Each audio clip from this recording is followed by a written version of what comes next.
Hello बच्चों, आप सभी का हिसाब मैथमेटिक्स में स्वागत है।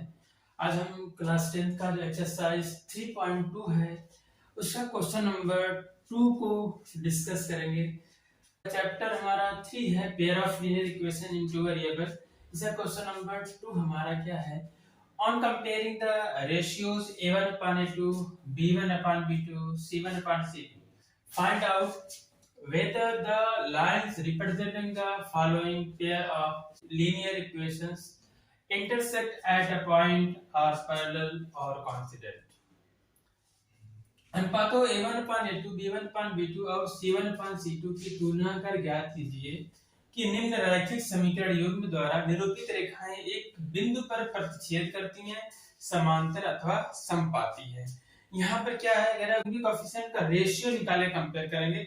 जैसे हमने बताया था आपको, जैसे हमारे पास अगर हम जनरल फॉर्म में linear equation in two variable का, तो क्या होता है a1x plus b1y plus c1 equal to 0, और फिर दूसरा इक्वेशन होता है a2x plus b2y plus c2 equal to 0।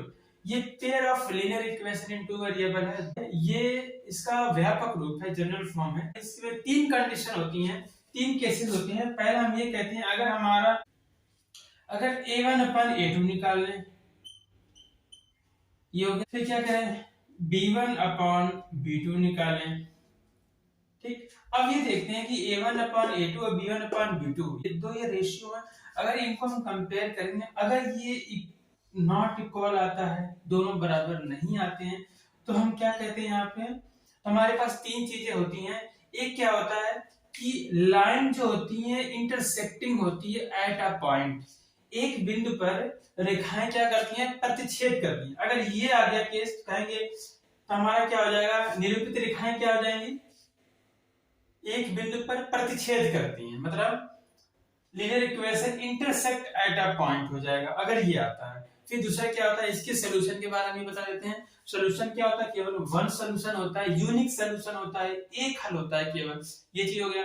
दूसरी चीज जो हमें क्वेश्चन नंबर 3 और 4 में बताना होगा कि इनके जो ये हमारे पेयर ऑफ इक्वेशन दिए हुए हैं, जो समीकरण युग्म दिया हुआ है, ये कंसिस्टेंट है या फिर इनकंसिस्टेंट है, मतलब संगत है ये समीकरण युग्म की असंगत है, ऐसे बताना होता है। लेकिन यहाँ पर अगर हम देखेंगे, ये हमारा जो केस होता है, इसमें एक हल होता है, एक सिंगल सोल्यूशन आता है, यूनिक सोल्यूशन होता है, एक अद्वितीय हल होता है। तो ये इसका जो ये समीकरण युग्म होगा, क्या होगा, एक कंसिस्टेंट होगा, हमारा क्या होगा, संगत समीकरण युग्म होगा। अगर हम इसकी कंपेयर करें a1/a2 और फिर क्या करें b1/b2, अगर ये दोनों इक्वल आ गया, फिर क्या करते हैं, ये c1 और c2 का भी रेशियो निकाल के देखना होता है। c1/c2 अगर ये भी इक्वल हो गया, तब क्या होगा, लाइंस आर कोइंसिडेंट, मतलब रेखाएं क्या होंगी, संपाती होते हैं इसमें, और इसके अनेक हल होते हैं, अनंत हल होते हैं। अगर हल हो गया तो इसका मतलब ये जो पेयर ऑफ इक्वेशन होगा, जो समीकरण युग्म होगा, कैसा होगा, वो हमारा कंसिस्टेंट आता है। ठीक, दूसरा केस ये हो गया हमारा। फिर तीसरा क्या होता है कि अगर ये दोनों इक्वल हैं, a1/a2 is equal to b1/b2, फिर क्या करेंगे, c1/c2 निकाल लेंगे। ठीक है, तीसरा केस बचा, ये नॉट इक्वल आ गया। फिर उसके बाद हम कहेंगे, यहाँ पे अगर नॉट इक्वल टू आ गया, तो कहेंगे लाइंस आर पैरेलल, जो हमारी रेखाएं होती हैं क्या होती हैं, वो समांतर होती हैं। अगर हमारा ये केस आता है, हमें ग्राफ बनाने की जरूरत नहीं है, हम ऐसे ही बता सकते हैं, ये रिलेशन देख के ही बता सकते हैं कि ये जो जिन समीकरण युग्म का ये हमारा रेशियो आया है, ये जो रिलेशन है, ये बताता है कि वो दोनों रेखाएं क्या समांतर हैं। अगर दोनों रेखाएं समांतर हैं, इसका मतलब इनका कोई भी हल नहीं है, नो सॉल्यूशन होता है। फिर इसके बाद आता है कि जिस भी इक्वेशन के नो सॉल्यूशन होते हैं, वो जो पेयर ऑफ इक्वेशन होता है, वो क्या होता है, इनकंसिस्टेंट होता है, असंगत होते हैं। तो इन्हीं का इसी तरीके से हम क्या करेंगे, कैलकुलेट करके हम इस क्वेश्चन नंबर 2 और क्वेश्चन नंबर 3, क्वेश्चन नंबर 4, इन तीनों में भी क्या करना होगा, हमें इसी तरीके से रिलेशन को निकालना होगा, कंपेयर करके हमें उस जो भी कंडीशन पूछ रहा, जो भी चीजें पूछ रहा, हमें वो चीजें क्या करना होगा, बताना होगा। यहाँ पे क्वेश्चन नंबर 2 में क्या पूछा है, क्वेश्चन नंबर 2 में कहना है कंपेयर करके फाइंड करना है कि जो representing following pair of linear equation है, ये जो हमारा क्वेश्चन नंबर 2 का जो फर्स्ट, सेकंड, थर्ड पार्ट है, इसमें जो पेयर ऑफ इक्वेशन दिए हुए हैं, करेंगी, वो बताना है आपको कि ये क्या कर रहे हैं, linear equation intersect at a point, एक पॉइंट पे इंटरसेक्ट कर रहे हैं, एक बिंदु पे प्रतिच्छेद कर रहे हैं, या फिर पैरेलल है, आर पैरेलल मतलब समांतर है, या फिर कॉन्टिनेंट है, या वो समपाती हैं। हमें इसी तरीके से एक एक करके क्या करना है, सॉल्व करना है। तो चलिए सॉल्व करते हैं क्वेश्चन नंबर 2 का फर्स्ट पार्ट। अच्छा, ये हमारा क्वेश्चन नंबर 2 का फर्स्ट पार्ट है, इसको सॉल्व करते हैं। ये हमारा इक्वेशन नंबर 1 है, ये इक्वेशन नंबर 2 है, समीकरण 1 समीकरण 2। यहाँ पे क्या करेंगे, यहाँ पे हम कि a1 a2 b1 b2 c1 c2 को देख लेते हैं क्या होगा। यहाँ पे हम देख रहे हैं ये a1 हमारा पहला इक्वेशन, ये a1x + b1y + c1 से कंपेयर करेंगे इसको, ये a1 क्या आ जाएगा, a1 5 हो जाएगा, फिर b1 -4 माइनस के साथ में लिखते हैं, फिर यहाँ पे c1 आपका हो जाएगा 8, फिर यहाँ पे a2 और सेकंड इक्वेशन जो है a2x + b2y + c2 इसका 0 से कंपेयर करेंगे, तो यहाँ पे a2 = 7, b2 = 6 और c2 = -9 हो जाएगा। अब क्या करेंगे, गुणांकों का अनुपात निकाल लेंगे, रेशियो निकालते हैं, कोएफिशिएंट का क्या होगा, क्योंकि a1/a2 कितना आएगा, a1 हमारा 5 है, a2 हमारा 7 है, a1/a2 कितना आ गया हमारा 5/7। फिर b1/b2 देखते हैं क्या आता है, b1/b2 -4/6 2 से चाहे तो डिवाइड कर दें दोनों ऊपर नीचे, तो क्या आ जाएगा, 2 दूनी 4 2 3 6। अब अगर हम यहाँ पर देखें तो a1/a2 क्या आया है, 5/7 है, और फिर b1/b2 क्या है, -2/3 है। अगर हम इस नंबर को देखें, एक प्लस एक माइनस है, ये अलग है डिजिट पे, तो ये हमारा इक्वल तो नहीं हो सकता, नॉट इक्वल है। अगर इक्वल नहीं है तो हमें c1/c2 निकालने की जरूरत ही नहीं है, ठीक है, क्योंकि a1/a2 not equal to b1/b2 आ गया, कहेंगे इसलिए a1/a2 is not equal to b1/b2। हमें पता है जब a1/a2 is not equal to b1/b2 होता है, तो जो पेयर ऑफ इक्वेशन होता है वो क्या होता है, उनका अगर ग्राफ बनाएंगे तो लाइंस कैसी आएंगी, इंटरसेक्टिंग लाइन आएगी, दोनों रेखाएं कैसी होंगी, प्रतिच्छेदी रेखाएं होंगी। हम इसी से बता सकते हैं, तो कहेंगे hence the two lines, ये दो given lines हैं, the two lines intersect at a point। क्या है कि जो दी गई समीकरण है ये क्या करेंगे, ये इंटरसेक्ट करेंगी एक पॉइंट पे, तो अतः रेखाएं प्रतिच्छेद करती हैं।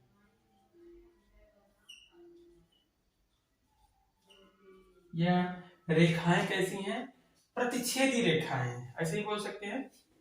बस ये हमारा क्वेश्चन नंबर 2 का फर्स्ट पार्ट कैलकुलेट हो गया।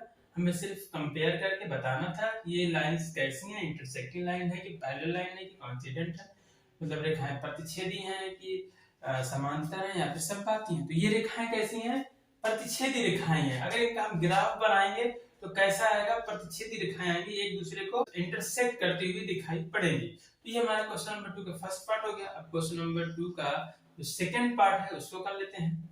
तो बच्चों ये हमारा सेकंड पार्ट है, इसका भी क्या करेंगे, कंपेयर कर लेंगे। इसमें भी हम देख लेते हैं कि यहाँ पे a1 a2 b1 b2 c1 c2 क्या होगा। हियर हम कहेंगे यहाँ हमारा a1 है 9, b1 है 3, c1 है 12, दिख रहा है। a2 कितना है 18, b2 कितना है 6 और c2 है 24।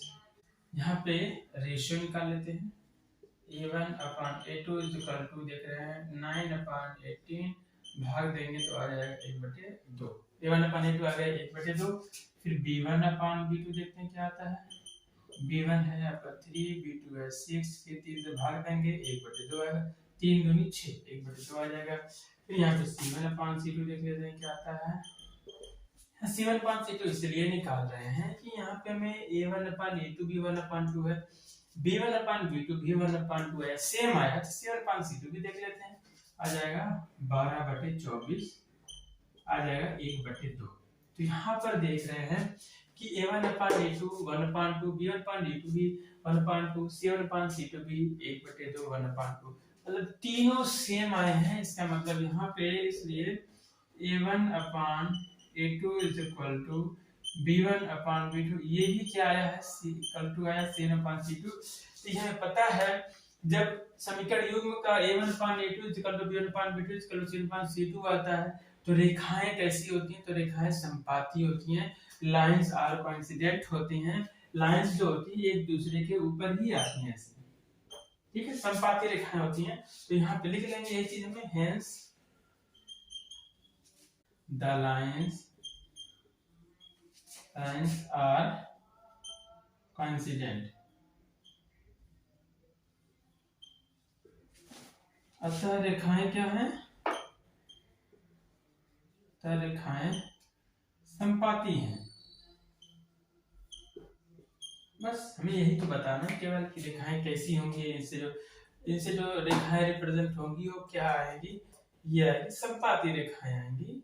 यहाँ पे ये हमने बता दिया कि रेखाएं संपाती हैं, इस केस में होता है। अब इसका तीसरा पार्ट देख लेते हैं। तो ये हमारा तीसरा पार्ट है। यहाँ पे क्या करेंगे, हम A1/A2 निकाल लेंगे। यहाँ पे A1 बराबर क्या 6 है, B1 इज इक्वल टू -3 क्योंकि ये माइनस है, C1 इज इक्वल टू 10 हो गया। फिर A2 क्या आ जाएगा हमारा +2 है। अब B2 को ध्यान देना है, y का गुणांक क्या है -1 है, इसका कोएफिशिएंट कितना है -1 है। फिर यहाँ पे C2 क्या है आपका 9 है। अब यहाँ पे क्या करना है हमें, A1/A2 क्या है 6/2, अगर देखिए 2 से डिवाइड करेंगे 2 3 6। अब फिर B1/B2 यहाँ पे हमारा क्या आएगा -3/-1, माइनस से कैंसिल, यहाँ भी क्या आएगा 3। देख रहे हैं A1/A2 भी 3, B1/B2 भी 3। अब क्या करेंगे, C1/C2 को कैलकुलेट करके देख लेते हैं कितना है ये 10/9, 10/9। यहाँ पे 9 से डिवाइड नहीं होगा 10। अब क्या है, यहाँ पे देख रहे हैं ये दोनों तो इक्वल आ गए हैं, लेकिन ये हमारा इक्वल नहीं है क्योंकि 3 और 3 इक्वल है, लेकिन ये 10/9 इक्वल नहीं है। तो चूंकि हम कहेंगे कि A1/A2 ये हमारा इक्वल तो है B1/B2 के, लेकिन ये इक्वल नहीं है, किसके बराबर नहीं है, जो तीसरा है C1/C2 के। तो इस केस में क्या होता है, रेखाएं कैसी होती हैं, समांतर होती हैं। रेखाएं जो होती हैं इस तरीके से पैरेलल आती हैं एक दूसरे के। तो जब पैरेलल होंगी तो कोई भी हल नहीं होता, कोई सॉल्यूशन नहीं होता, और लाइंस क्या होती हैं पैरेलल होती हैं। तो समीकरण युग्म क्या होता है, असंगत होता है। तो यहाँ पे ये हमारा केस होता है, कहेंगे इसलिए या हेंस क्या होगा, hence the lines are parallel. Lines कैसी होगी, पैरेलल है, कहेंगे इसलिए रेखाएं समांतर है, ठीक है। तो रेखाएं क्या है, समांतर है। ये केस होता है, 3 केस होते हैं इसके, हमने आपको बता दिया है। तो इस तरीके से क्वेश्चन नंबर 2 हमारा क्या होता है, कंप्लीट होता है। क्वेश्चन नंबर 3 देखते हैं। तो बच्चों हमारा ये क्वेश्चन नंबर 3 क्या है, जैसे क्वेश्चन नंबर 2 में क्या था, A1/A2 और B1/B2 C1/C2 को कंपेयर करना था। इसी तरीके से यहाँ भी क्या है, A1/A2 B1/B2 और C1/C2 के बेसिस पे कंपेयर करके क्या बताना है, कि बताना कि जो पेयर ऑफ लीनियर इक्वेशन जो रैखिक समीकरण युग्म है वो कंसिस्टेंट है या फिर इनकंसिस्टेंट है, मतलब संगत है या फिर असंगत है। इस तरह से भी क्या करना है, इस क्वेश्चन नंबर 3 में हमें इसी का डिस्कशन करना है, A1/A2 B1/B2 C1/C2 के अकॉर्डिंग, ठीक। तो यहाँ पे देखते हैं क्वेश्चन नंबर 3 का जो फर्स्ट पार्ट है, ये हमारे इक्वेशन दिए हुए हैं, 2 इक्वेशन दिए हुए हैं, पेयर ऑफ लीनियर इक्वेशन है, रैखिक समीकरण युग्म दिए हैं। अब बताने हैं कि ये जो है संगत है कि असंगत, मतलब कंसिस्टेंट है या फिर इनकंसिस्टेंट है। तो यहाँ पे इसको देख लेते हैं हम। यहाँ पे पता है कि A1/A2 क्या निकालना, पहले देख लेते हैं। अब एक बार यहाँ देख ले कि इसको हमारा ये जो हमारा इक्वेशन दिया हुआ है a1x + b1y + c1 = 0 के फॉर्म में है कि नहीं है, सिर्फ ये इक्वल की फॉर्म है, तो इसको हम थोड़ा चेंज कर लेंगे। ये हमारा क्या आ जाएगा, ये हो जाएगा 3x + 2y, इस 5 को इधर हम ट्रांसफर करेंगे, इधर पक्षांतर करेंगे तो माइनस हो जाएगा, -5 = 0। ये हमारा हो गया a1x + b1y + c1 = 0 के फॉर्म में। इस इक्वेशन को इसी तरह चेंज कर लेंगे, ये हो जाएगा 2x - 3y - 7 = 0। ये हो गया a2x + b2y + c2 = 0 के फॉर्म में। तो यहाँ पे देख रहे हैं कि हमारा a1 क्या है, 3 है, b1 = 2 है, c2 = -5। ये है पहले वाले इक्वेशन का। तो दूसरे इक्वेशन में a2 क्या है, 2, b2 क्या आ जाएगा -3 और c2 यहाँ पे क्या आ जाएगा, -7 आ जाएगा। तो क्या करेंगे, a1/a2 निकाल लेते हैं। तो a1/a2 निकाल लेंगे। a1 कितना है, 3 है, a2 क्या है, 2। तो a1/a2 3/2 आ गया, 3/2 आ गया। फिर b1/b2 b1/b2 निकालेंगे तो क्या आएगा, यहाँ पे देख रहे हैं 2 है, यहाँ पे नंबर -3 है। तो यहाँ पे देख रहे हैं, यहाँ पे एक 3/2 है, एक 2/-3 है। यहाँ पे देख रहे हैं नंबर हमारा अलग अलग है, दोनों है, c1/c2 की जरूरत नहीं है। तो a1/a2 यहाँ पे देख रहे हैं, क्योंकि जो 3/2 है वो बराबर नहीं है, हमारा है -2/3 के। तो यहाँ पे ये -2/3 आया है। तो इसके हिसाब से हमारा जो आ गया ये कंडीशन कि a1/a2 is not equal to b1/b2। और ये हमें पता है कि जब ये आता है तो इसके यूनिक सलूशन आते हैं, एक अद्वितीय हल आता है। और रेखाएं कैसी होती हैं, प्रतिच्छेदी होती हैं। रेखाएं हमारी लाइंस क्या होती है, इंटरसेक्टिंग लाइन होती हैं, ठीक है। तो एक यूनिक सलूशन होता है। अगर एक यूनिक सलूशन है जिसका मतलब जो pair of linear equation into variable में दिया हुआ है, ये कैसे होंगे, हमारे कंसिस्टेंट होंगे, क्या होंगे, संगत होंगे। तो कहेंगे इसलिए पेयर ऑफ इक्वेशन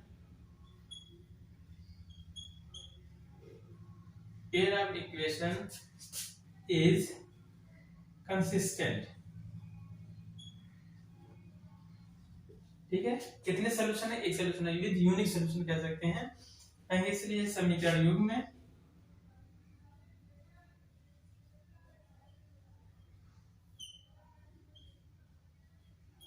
इसे जो समीकरण युग्म है क्या है, संगत है। कौन सा समीकरण युग्म संगत है, ये जिसका है, जिसकी हम बात कर रहे हैं, इस इक्वेशन। ठीक है, ये हमारा पहला पार्ट हो गया। अब इसका सेकंड पार्ट देखते हैं। बच्चों ये हमारा क्वेश्चन नंबर 3 का सेकंड पार्ट है। इसे भी देख रहे हैं कि हमारा a1x + b1y + c1 = 0 के फॉर्म में नहीं है, तो इसको हम चेंज कर लेते हैं, लिख लेते हैं इसी तरह 2x - 3y - 8 = 0। और ये इक्वेशन आपका बन जाएगा 4x - 6y - 9 = 0। ये दोनों इक्वेशन हमारे चेंज हो गए जनरल फॉर्म में। अब क्या करेंगे, a1 बराबर क्या यहाँ पे है, यहाँ कंपेयर कर लेंगे, a1 = 2, b1 = -3, c1 = -8। अब a2 b2 c2 निकालते हैं। a2 क्या हो जाएगा, इस इक्वेशन से 4 होगा। अब b2 क्या होगा हमारा, -6 हो गया, -6 है, एंड c2 होगा -9। तो a1 a2 b1 b2 c1 c2 निकल गया है।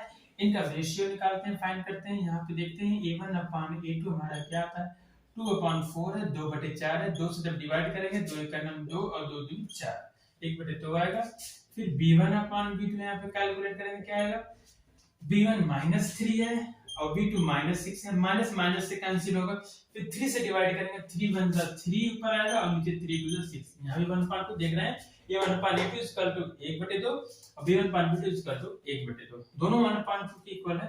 तो तीसरा क्या करते हैं, c1/c2 भी कैलकुलेट करते हैं। तो c1/c2 क्या आएगा यहाँ पे, -8/-9, -8/-9, मतलब ये 8/9 आएगा। ये इक्वल नहीं है, क्योंकि तो कहेंगे क्योंकि a1/a2 ये हमारा b1/b2 के इक्वल है। a1/a2 जो है b1/b2 के इक्वल है, बराबर है, लेकिन ये c1/c2 के इक्वल नहीं है।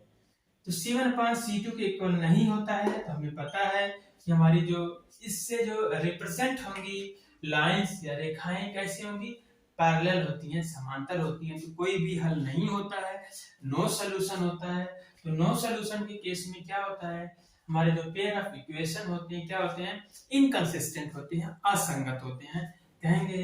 इसलिए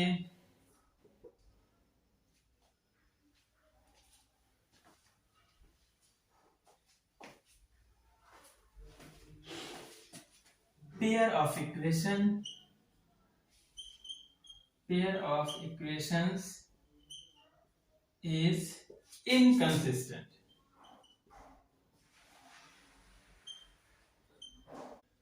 क्या है, pair of equation is inconsistent, मतलब समीकरण युग्म जो हमारे हैं कैसे होंगे, ये समीकरण युग्म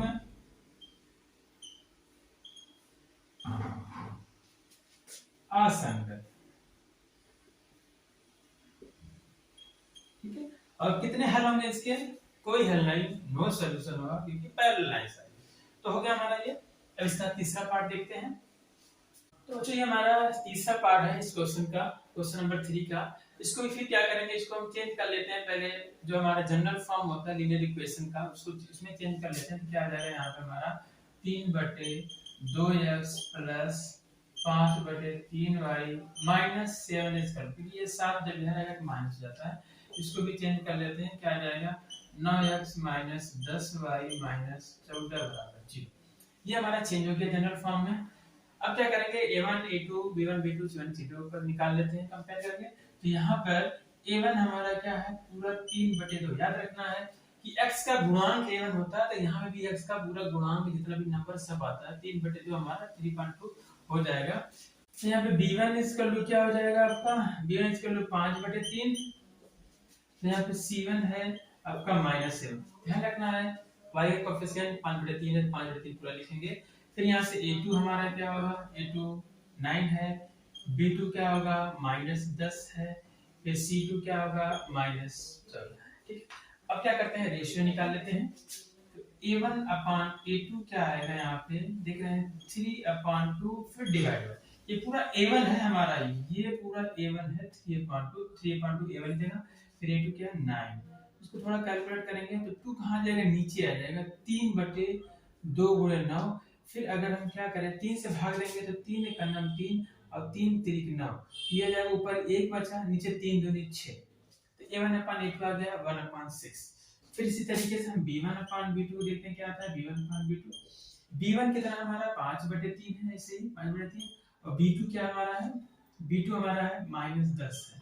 इसी तरह ये भी क्या होगा 5/3, नीचे आ जाएगा 10, तो भाई ये -5 का 5 5 दूनी 10, तो यहाँ पे आ जाएगा बस नंबर माइनस आएगा 1/6।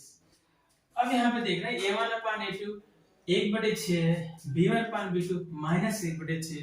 तो ये दोनों नंबर इक्वल नहीं है, क्योंकि एक प्लस है एक माइनस है, तो ये नंबर हमारा इक्वल नहीं है। क्योंकि जो हमारा 1/6 है ये हमारा -1/6 के इक्वल नहीं है, तो इसलिए हमारा a1 अपान a2 जो होगा नॉट इक्वल टू होगा b1 अपान b2। और हमें पता है जब ये केस आता है a1 upon a2 is not equal to b1 upon b2, तो जो पेयर ऑफ इक्वेशंस का जो ग्राफ बनता है उनमें कैसी लाइंस आती है, इंटरसेक्टिंग लाइन आती है, प्रतिच्छेदी रेखाएं आती हैं। एक बिंदु पर प्रतिच्छेद करती हुई रेखाएं आती है। जब एक बिंदु पर प्रतिच्छेद करती है इसका एक यूनिक सॉल्यूशन होता है, एक हल होता है। जब एक हल होता है तो ये कैसी लाइन, ये हमारा तो ये पेयर ऑफ इक्वेशन कैसे होती हैं, ये कंसिस्टेंट होते हैं, संगत होते हैं समीकरण में। तो कहेंगे इसलिए pair of equation is consistent. कहेंगे इसलिए जो रैखिक समीकरण युग्म है, रैखिक समीकरण युग्म संगत है। रैखिक समीकरण युग्म कैसे है, संगत है। तो ये हमारा थर्ड पार्ट भी हो जाता है इस तरीके से। अब इसका फोर्थ पार्ट देखते हैं बच्चों। ये हमारा फोर्थ पार्ट है, इसको कर लेते हैं। हम इसको पहले चेंज कर लेंगे। 5x minus 3y minus 11 equal to 0। 11 इधर ट्रांसफर कर दिया हमने, ये इक्वेशन हो जाएगा -10x प्लस 6y, ये माइनस इधर आएगा तो प्लस हो जाएगा इसका 0। तो यहाँ पे देख लेते हैं a1 क्या हमारा है, A1 इज इक्वल टू 5 और B1 is equal to -3, C1 is equal to -11 हो गया। फिर A2 क्या हमारा यहाँ पे -10, B2 इज इक्वल टू +6 है and C2 is equal to 22। तो इनका हम इनके गुणांकों का अनुपात निकालते हैं, रेशियो निकाल दिया जाएगा। A1 upon A2 is equal to 5 upon -10, तो 5 1 जा 5, 5 2 जा 10, -1 अपान 2 आ जाएगा ये। इसके बाद B1 अपान B2 क्या होगा, B1 हमारा क्या है -3 और ये हमारा क्या है 6, फिर 3 से डिवाइड होगा क्या आ जाएगा, 3 1 जा 3 और 3 2 जा 6, ठीक है, -1 अपान 2 और -1 अपान 2। तो ये हमारा A1 अपान A2 और B1 अपान B2 क्या आ गए, इक्वल आ गए हैं। तो अब C1 अपान C2 भी देख लेते हैं क्या है। C1 अपान C2 हमारे पास कितना आएगा, C1 है -11 और C2 है 22। अब ये 11 से भाग होगा तो ऊपर बचे 11 का नाम 11, 11 दूनी 22, -1 अपान 2। यहाँ देख रहे हैं तीनों का जो रेशियो आ रहा है 1 अपान -1 अपान 2, -1 अपान 2, -1 अपान 2 सेम आ रहे हैं। तो कहेंगे चूंकि A1 upon A2 is equal to आ रहा है B1 अपान B2 के, ये भी इक्वल आ रहा है C1 अपान C2 के। जब ये केस होता है तो क्या कहते हैं, ये कितना हल होता है इसका, इनफाइनाइटली मेनी सॉल्यूशन होते हैं, अपरिमित रूप से अनेक हल होते हैं। जब अनेक हल होंगे तो ये जो पेयर ऑफ इक्वेशन है, ये हमारा समीकरण युग्म है, कैसा होगा, संगत होगा। तो कहेंगे इसलिए पेयर ऑफ इक्वेशन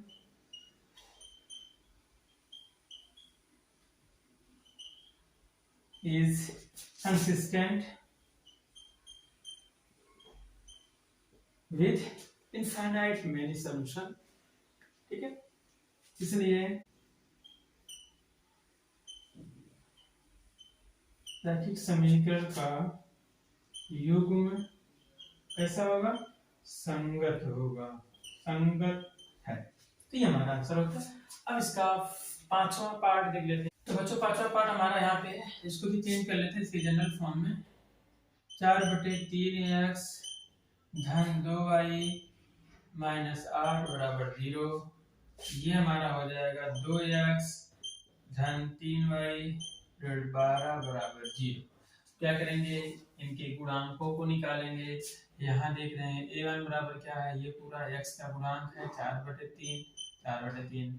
B1 हमारा क्या हो जाएगा, y का गुणांक 2 है, ये भी y का गुणांक होता है, हो गया 2। C1 बराबर हमारा क्या आएगा, -8 आएगा, 8 आएगा। इसी तरीके से A2 बराबर 2 है, B2 बराबर 3 है और C2 बराबर -12 है। अब इनका अनुपात निकाल लेते हैं। A1/A2 बराबर 4/3, ये पूरा A1 है डिवाइड बाई 2, ये हमारा A2 है। फिर क्या होगा, 3 नीचे आ जाएगा, 3 गुणे 2, देखते हैं 2 का नाम 2, 2 दूनी 4, ऊपर बचा 2, 3 का नाम 3, आ गया 2/3। फिर अगर हम क्या करें, B1 अपान B2 यहाँ पे निकाल लें, तो B1 हमारा क्या है, 2 है और B2 क्या है, 3 है, ये हमारा 2/3 आ गया। मतलब देखा है A1 अपान A2 और B1 अपान B2 दोनों इक्वल आ रहे हैं, बराबर आ रहे हैं। तो C1 अपान C2 को भी निकाल के देख लेते हैं। C1 हमारा -8, C2 हमारा -12, देख रहे हैं 4 से कट जाएगा, 4 दूनी 8, 4 3 12, माइनस माइनस से कैंसिल, बचा 2/3। यहाँ पे तीनों का रेशियो क्या आया है, सेम आया है, 2/3 आया है, 2/3 आया है। तो ये हमारी तो कहेंगे चूंकि A1 अपान A2 जो है बराबर आया है B1 अपान B2 के, ये भी बराबर आया है C1 अपान C2 के। जब ये केस होता है तो हमारी जो लाइंस कैसे रिप्रेजेंट होगी, संपाती होंगी, कोइंसिडेंट होगी। अगर कोइंसिडेंट होगी तो क्या होगा, यहाँ पे हमारे पास मेनी सॉल्यूशन होंगे, इनफाइनाइट मेनी सॉल्यूशन होते हैं। जब ये केस आता है तो अगर इसके इनफाइनाइट सॉल्यूशन, इसका मतलब ये जो पेयर ऑफ इक्वेशन होंगी क्या होंगी, कंसिस्टेंट होंगी, एंड इसलिए पेयर ऑफ इक्वेशन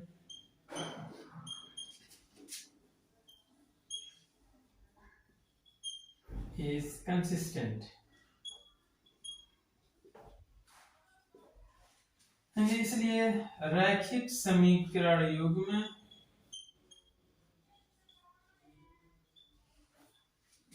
युग्म कैसे होंगे, संगत होगा। बस हमें संगत और असंगत के बारे में ही बताना था। तो ये हमारा क्वेश्चन नंबर 3 भी कंप्लीट हो जाता है। अब क्वेश्चन नंबर 4 को देखते हैं बच्चों। ये हमारा एक्सरसाइज 3.2 का क्वेश्चन नंबर 4 है। अब क्वेश्चन नंबर 4 में हमें क्या करना है कि यहाँ पे भी क्या करना है, a1/a2 b1/b2 और c1/c2 निकाल के इनका कंपेयर करना है। कंपेयर करके पहले ये बताना है कि ये जो हमारा समीकरण युग्म दिए हुए हैं, पेयर ऑफ इक्वेशन दिए हुए हैं, ये कंसिस्टेंट है कि इनकंसिस्टेंट है, मतलब संगत है या फिर असंगत है। और फिर ये कह रहा है इसमें कि जो समीकरण युग्म है या जो पेयर ऑफ इक्वेशन कंसिस्टेंट आते हैं, मतलब संगत आते हैं, उनका हमें हल निकालना है ग्राफीय विधि से। उनको क्या करना है, सॉल्व करना है, उसका सॉल्यूशन निकालना है बाय ग्राफिकली मेथड से। तो इसको हम करते हैं। तो ये हमारा फोर्थ का पहला पार्ट है। क्वेश्चन दिए, इक्वेशन दिए हुए हैं x + y = 5 2x + 2y = 10। इसको थोड़ा हम चेंज करते हैं। इसके जनरल फॉर्म में क्या हो जाएगा, x + y - 5 = 0। ये आपका हो जाएगा 2x + 2y - 10 = 0। तो यहाँ पर हम क्या करते हैं, दैट हम क्या करते हैं, a1/a2 ही निकालते हैं। तो a1/a2 यहाँ पे क्या हो जाएगा, हियर यहाँ a1/a2, पता है a1 इसका गुणांक होता है 1 है, a2 इसका गुणांक होता है 2 है। तो a1/a2 कितना आ गया, 1/2 आ गया। फिर b1/b2 निकालते हैं।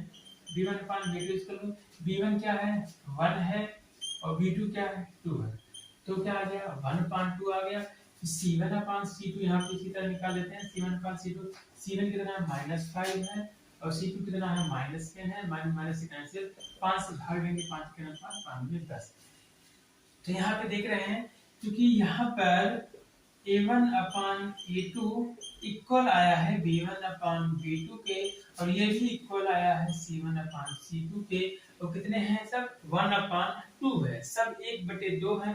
तो जब ये होता है तो कहते हैं कि जो हमारा समीकरण युग्म होगा उसका जो ग्राफ आएगा कैसा आएगा, वो संपाती आएगा, वो हमारे कॉन्सिडेंट लाइंस आती हैं।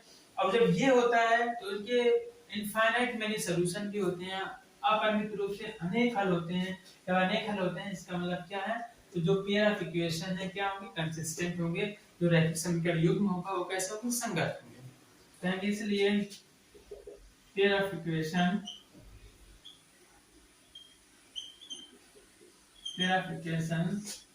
ए क्या होंगे, कंसिस्टेंट रहेंगे। इसलिए रैखिक समीकरण युग्म, रैखिक समीकरण युग्म क्या है, संगत है। अब अगर संगत है तो हमें क्या करना है, ग्राफिकली मेथड से इनको सॉल्व करना है, इनका ग्राफिक विधि से हल करना है। तो इनको हल करते हैं ग्राफिक विधि से। क्या करते हैं, ग्राफ बनाने के लिए हमें क्या निकालना पड़ता है, सॉल्यूशन टेबल बनाना पड़ता है। मान लेते हैं हम इक्वेशन 1 के लिए सॉल्यूशन टेबल बना लेते हैं, और एक समीकरण 2 के लिए सॉल्यूशन टेबल है। हल सारणी बना लेते हैं पहले। तो क्या करेंगे, फॉर इक्वेशन 1, इक्वेशन 1 हमारा क्या है, x + y = 5। तो इसके लिए पहले टेबल बना लेते हैं। इसके लिए टेबल हमें बहुत आसान है, हमें पता है x और y का सम 5 आ रहा है। तो x की कुछ ऐसी वैल्यू लेंगे जिसमें हमारा पूरा 5 है। सबसे छोटी वैल्यू हम 0 ले लेते हैं। x स्क्वायर को क्या करते हैं, 0 पहले ले लेते हैं। अगर x स्क्वायर को यहाँ पे 0 रख दिया तो ये पूरा 0 हो गया, y = 5 आ गया। क्योंकि दोनों x और y का सम योग कितना आना चाहिए, 5 आना चाहिए। अब एक वैल्यू ले लेते हैं, 1 ले लें। x = 1 लेंगे तो y = क्या हो जाएगा, अब कितना जोड़ना है, 5 आए, 4 जोड़ने 5 आएगा, 4 1 5। फिर यहाँ पे एक वैल्यू 2 ले लेते हैं, फिर अगली वैल्यू 3 लें, 3 5। इस तरीके से सब फॉर इक्वेशन 1 के लिए हमारा सॉल्यूशन टेबल ये आ गया। और फॉर इक्वेशन 2, फॉर इक्वेशन 2 है 2x + 2y = 10 है। यहाँ पे क्या करते हैं, एक x की वैल्यू 0 ले लेते हैं। x = 0 के लिए हम एक बार इसको y, हम क्या करते हैं, पहले इसको y को हम x के टर्म में निकाल लेते हैं। क्या हो जाएगा, यहाँ से y = 2y बराबर हो जाएगा 10 - 2x, फिर y बराबर हो जाएगा 10 - 2x बटे 2। हमें पता है 2 से डिवाइड करेंगे, 2 × 5 = 10, फिर 2 51 2 5 माइनस एक्स, एक्स की वैल्यू अगर हम कर रहे हैं 0, वाई बराबर 5 बचेगा। फिर एक्स स्क्वायर टू अगर हम 1 ले लेते हैं तो 5 में से 1 है 4, ये 4 बचेगा। फिर एक्स की वैल्यू 2 ले लेते हैं, एक्स के लिए यहाँ पर 2 रख दिया तो 5 माइनस 2 3 बचेगा। तो हमारे पास ये हल सारणी आ गया है। अब क्या करते हैं, उनका यूज करके हम ग्राफ बना लेते हैं इसी के नीचे। तो हम इसका ग्राफ बनाते हैं। हमारे पास इक्वेशन नंबर 1 का ये टेबल है और इक्वेशन नंबर 2 का ये टेबल है। तो इन्हीं का यूज करके क्या करते हैं, हम ग्राफ बना लेते हैं। ये x एक्सिस है हमारा, ये y एक्सिस है। ये पता है ये 0 होता है। यहाँ पे 1 2 3 4 5 6 7, यहाँ वैल्यू लेते हैं 1 2 3 4 5 6। यहाँ पे -1 -2 -3 -4 -2, यहाँ पे -1 -2 -3 -4 ऐसे वैल्यू लेते हैं।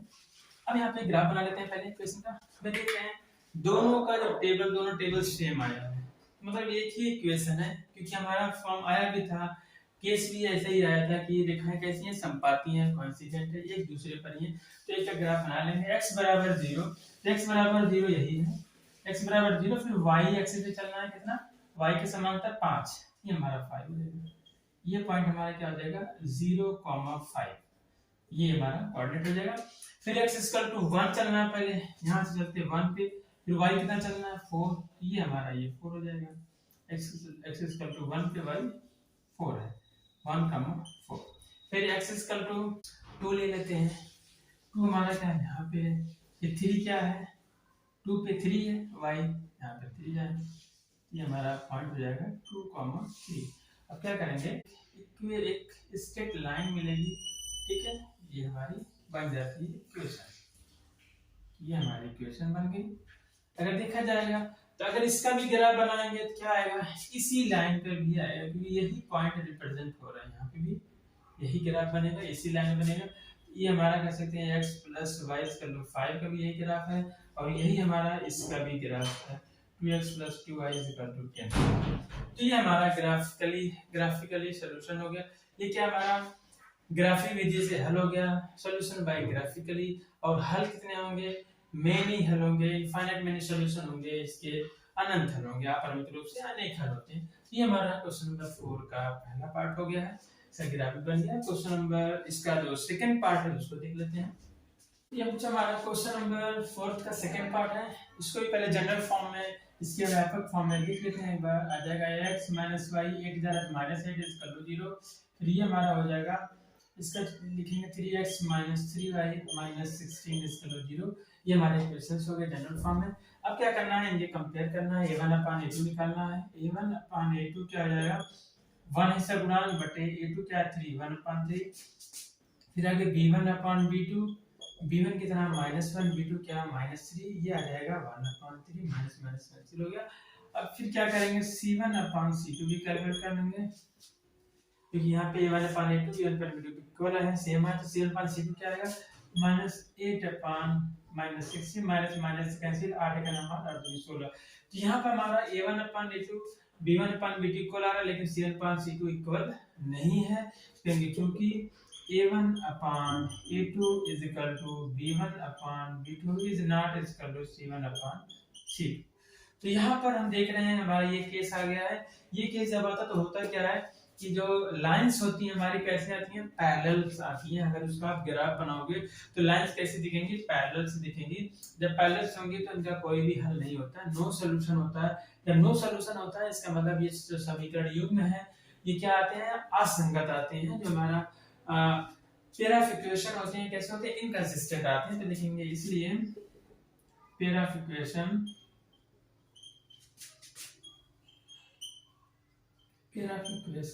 is inconsistent, मतलब इसलिए रैखिक समीकरण युग्म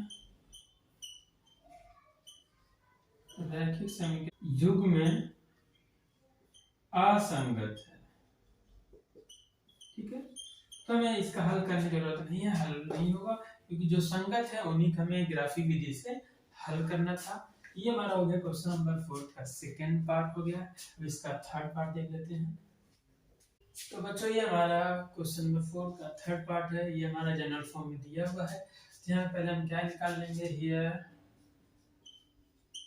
a1 अपॉन a2 क्या आएगा हमारा, a1 हमारा 2 है, a2 4 है, 2.4 डिवाइड करेंगे आ जाएगा 1/2, 2 का नंबर 2 में 4। फिर हमारा b1 अपॉन b2 निकाल लेते हैं, यहाँ पे क्या आएगा, b1 हमारा +1 है और b2 हमारा -2 है। तो यहाँ पे देख रहे हैं कि 1/2 और यहाँ -1/2, तो ये दो अलग अलग नंबर्स आए हैं। तो इसका मतलब a1 अपॉन, क्योंकि a1 अपॉन a2 ये नॉट इक्वल टू है b1 अपॉन b2 के, तो यहीं पर अगर नॉट इक्वल टू होता तो हमें c1 c2 कैलकुलेट करने की जरूरत नहीं होती है। तो ये जब आता है तो कहते हैं जो पेयर ऑफ इक्वेशंस होंगे वो उनका ग्राफ कैसा रिप्रेजेंट होगा, वो इंटरसेक्टिंग लाइन होगी, ऐसा होगा, प्रतिच्छेदी रेखाओं को ये रिप्रेजेंट करेगा और एक यूनिक सॉल्यूशन होगा, एक अद्वितीय हल होगा। इसका मतलब ये कैसा होगा, समीकरण युग्म संगत है, इसलिए pair of equations is consistent with unique solution, इसलिए रैखिक समीकरण युग्म क्या है, संगत है। रैखिक समीकरण युग्म संगत है। अगर संगत है तो इनको हल करना है। हल कैसे करेंगे, ग्राफिक विधि से, ग्राफिकली मेथड से। तो इनका हम ग्राफ बनाते हैं, कहेंगे फॉर इक्वेशन 1, फर्स्ट इक्वेशन ले लेंगे, इसके हिसाब से टेबल बना लेते हैं, 2x + y - 6 = 0। यहाँ अगर हम y निकालना चाहते तो क्या आ जाएगा, y = ये -6 है तो +6 हो जाएगा, ये 2x प्लस इधर -2x हो जाएगा, y = 6 - 2x। अब इसके लिए हम क्या करते हैं, एक टेबल बना लेते हैं यहाँ पे साइड में। तो x की वैल्यू हम एक छोटी ले लेते हैं, पहले 0 ही ले लेते हैं, 0 ले लिए तो पूरा 0 हो गया, y 6 आ गया।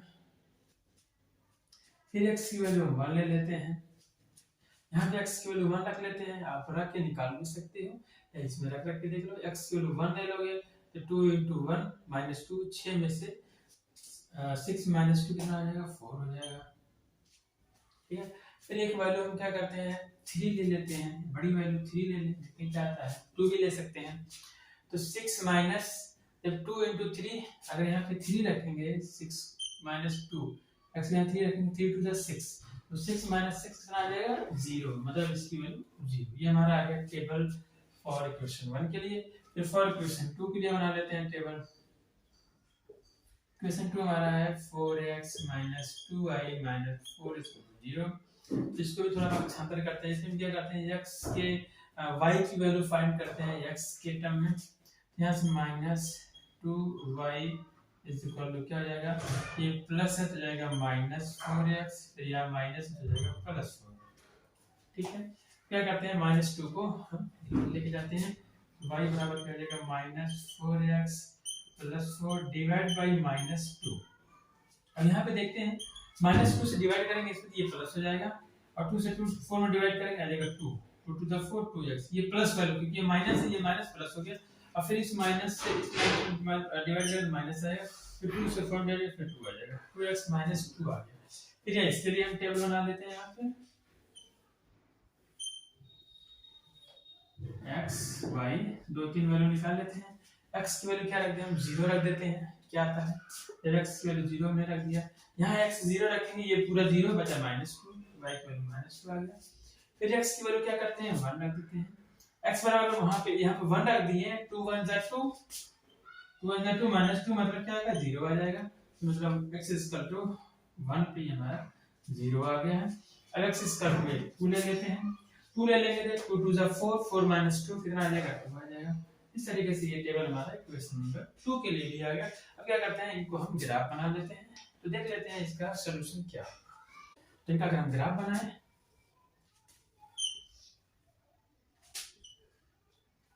ये हमारा 0 1 2 3 4 5 6 7 8, यहाँ पे 1 2 3 4 5 6 7, ये वैल्यू माइनस होगी, यहाँ पे -1 -2 -3 -4। अब ग्राफ बना लेते हैं, ये इक्वेशन 1 का जो हमारा टेबल है, ये इक्वेशन नंबर 2 का टेबल है। x की वैल्यू जब 0 है, ये 0 x y दोनों के लिए है, यहाँ पे x 0 है y 6 है तो ये आ गया, ये हमारा पॉइंट क्या होगा 0,6 होगा। दूसरा पॉइंट है x इक्वल टू 1 पे y इक्वल टू 4 है, तो x इक्वल टू 1 हमारे यहाँ पे y 4 है तो इसके रिस्पेक्ट में यहाँ आएंगे, इसके पैरेलल आएंगे, ये हमारा हो गया 1,4, यहाँ पे 4 है ये, फिर x इक्वल टू 3 पे y 0, जब x इक्वल टू 3 होगा तो y इसी है यहीं पे 0 होगा, तो ये हो गया 3,0। अब क्या करेंगे, एक स्केल से इन तीनों पॉइंट को ऐसे मिला देंगे, ये हमारा जो लाइंस आएगी इसकी 2x प्लस वाई माइनस 6 बराबर 0, ये इसका ग्राफ बनी है। अब क्या करते हैं, समीकरण 2 का ग्राफ बना लेते हैं। जब x इक्वल टू क्या है 0 तो y कितना है -2, x इक्वल टू 0 यही पे y इक्वल टू क्या -2, तो -2 यहाँ पे आ गया, तो ये पॉइंट हो गया हमारा 0,-2 ये। अब x इक्वल टू 1 पे 0 है, अगर x इक्वल टू 1 आएंगे तो 1 यहाँ पे है और 0 भी y यहीं पे है, यही पॉइंट हो जाएगा हमारा कितना 1,0, ये हमारा ये पॉइंट हो जाएगा। x बराबर 2 पे y इक्वल टू 2 आएंगे तो यहाँ पे आएगा, ये पॉइंट होगा हमारा 2,2।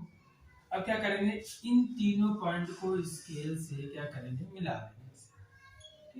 ये हमारा लाइन जो रिप्रेजेंट कर रहा है किस इक्वेशन का है 4x minus 4 is equal to 0। इस इक्वेशन में क्या ये है 4x minus 2y minus 4 is equal to 0 का ये हमारा ग्राफ है। तो अब ये देखना है कि ये हमारा कहाँ पर इंटरसेक्ट कर रहा है, इस 2,2 पर इंटरसेक्ट कर रहा है, तो इसलिए इस दोनों इक्वेशन का जो सॉल्यूशन होगा क्या होगा, हेंस सॉल्यूशन अतः hence solution of these equations x is equal to 2 and y is equal to 2। ठीक है, तो हमारा हल होगा x बराबर 2 और y बराबर 2, यही होता है हमारा ग्राफिकली सॉल्यूशन, ग्राफिक विधि से हल होता है। और क्या होगा, यूनिक सॉल्यूशन होगा। ये सॉल्यूशन कैसे है, ये हमारा अद्वितीय हल है, यूनिक सॉल्यूशन।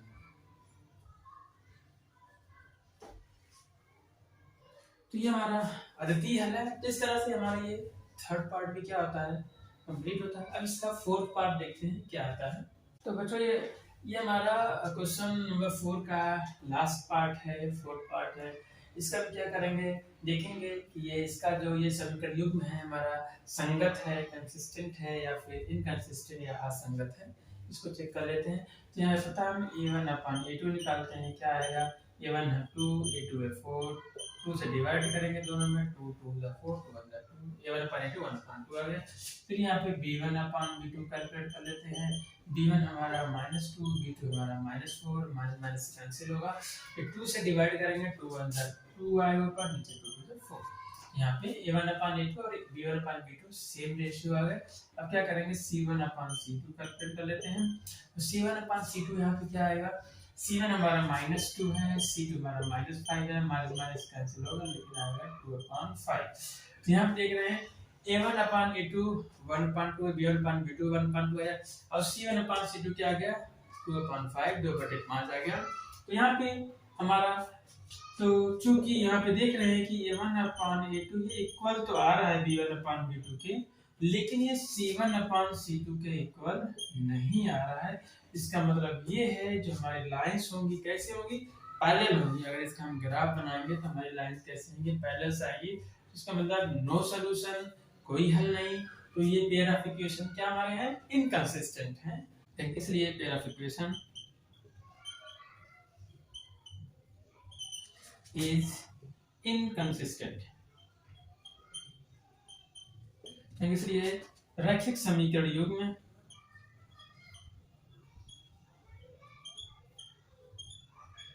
कैसे हैं, असंगत।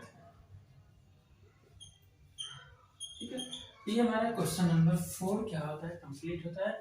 आज हमारा यही तक, जो बचे हुए हमारे क्वेश्चन है, क्वेश्चन नंबर 5, 6 और 7 जो है उसको नेक्स्ट लेक्चर में देखते हैं। ओके बच्चों, have a nice day, take care.